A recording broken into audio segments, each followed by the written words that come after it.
নোয়াখালীর বেগমগঞ্জে চাঁদার দাবিকে কেন্দ্র করে এক যুবককে ডেকে নিয়ে হত্যার অভিযোগ উঠেছে। এ ঘটনায় আহত হয়েছেন আরও ৫ জন। ঘটনার পর এলাকায় ছড়িয়ে পড়ে উত্তেজনা। কয়েকটি বাড়িঘরে অগ্নিসংযোগ ও ভাঙচুরের ঘটনাও ঘটেছে। পরিস্থিতি নিয়ন্ত্রণে মোতায়েন করা হয়েছে অতিরিক্ত পুলিশ। নিহত যুবকের নাম রাকিব। পরিবারের অভিযোগ, চাঁদা দাবিকে কেন্দ্র করে তাকে কৌশলে ডেকে নিয়ে ধারালো অস্ত্র দিয়ে হামলা চালানো হয়। গুরুতর আহত অবস্থায় স্থানীয়রা তাকে হাসপাতালে নেওয়ার পথে তার মৃত্যু হয়।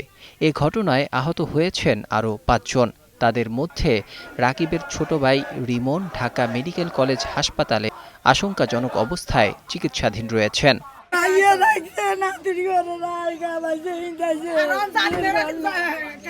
এই চান্দা চাইছে, আমি এখানে ঘর করতেছি এই জন্য এত করে চান্দা দিতাম। আমার বাতি জগলে বলতেছে ২০ লক্ষ টাকা চান্দা দেওয়ার জন্য, ন দিলে মারিয়ে লাগবো। এখানে বাই করতে দিত না, এটা করতে দিত না, এটা করতে, এই ধরনের ধমকি দিচ্ছে। বাতি জন্য কইলাম না, হলুর ভিতর ধরে আনে টিয়া দেন না, ২০ লাখ তো চাষা আছে, টিয়া ১.৫ টাকা কই। এই আর বাতি জগল আর হুতগল সাইড হাতনে দরিয়ে আনে কান্দে করে ৩০ জনে এই কোবাই কাবাই ইয়ে টিয়া করে লাশ হালাই তুই তারা চলে গেছে। আমি লাস্টে আসি আর বাতি জগল শেষ। কিছুদিন আগে ওরা চাঁদা চাইছে, বিপুল পরিমাণে টাকা চাইছে রাকিবদের পরিবার থেকে আর কি। ওরা দিতে অস্বীকার করছে।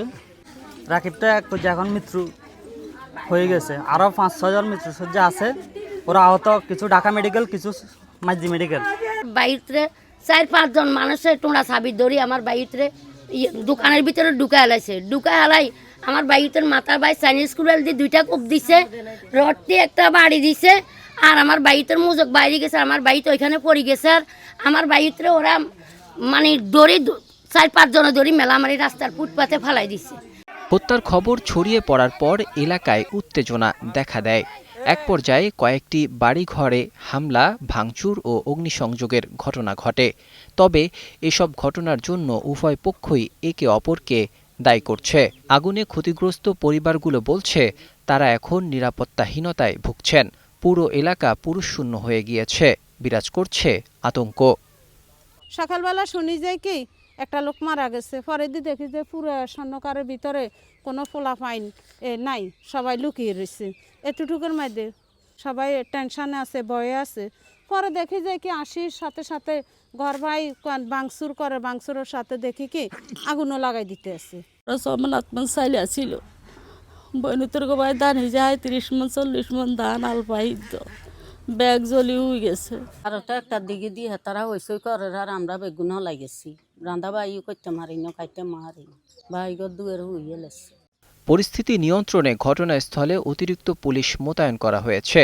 আইনশৃঙ্খলা বাহিনীর সদস্যরা এলাকায় টহল জোরদার করেছে। ঘটনার বিভিন্ন তথ্য প্রমাণ সংগ্রহ করা হচ্ছে।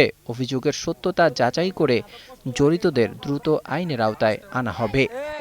আপনারা জানেন যে গতকাল রাতে পূর্ববিরোধের জের ধরিয়া এই পাক মুন্সিরহাটে রাকিব নামের একজন ব্যক্তি হত্যাকাণ্ডের শিকার হয়। নৃশংসভাবে তাকে হত্যা করা হয়। আমরা ঘটনার পরবর্তীতে এলাকায় এসে আমরা তো তৎক্ষণাৎ আইনানুগ ব্যবস্থা এবং আসামিদের শনাক্তের কাজ করেছি এবং পরবর্তীতে আজকে সকালে কতিপয় দুর্বৃত্ত বেশ কিছু বাড়িতে এদিকে অগ্নিকাণ্ডের ঘটনা ঘটায়, সেটা নিয়েও আমাদের কাজ চলতেছে। যারাই অপরাধ করবে, এই হত্যাকাণ্ডের সাথে যারা জড়িত ছিল তাদের শনাক্তপূর্বক আসামি গ্রেপ্তার এবং আসামির সর্বোচ্চ বিচার আমরা সেই আশ্বাস প্রদান করেছি। অতি সত্বর আমরা আসামিদেরকে আইনের আওতায় নিয়ে আসব। তুচ্ছ ঘটনাকে কেন্দ্র করে সংঘটিত এই হত্যাকাণ্ডের পর পুরো এলাকা এখন আতঙ্কগ্রস্ত। নিহতদের পরিবার চাইছে বিচার, ক্ষতিগ্রস্তরা চাইছে নিরাপত্তা, আর সাধারণ মানুষ চাইছে দ্রুত স্বাভাবিক পরিস্থিতি ফিরে আসুক। Desk report, ২১ television.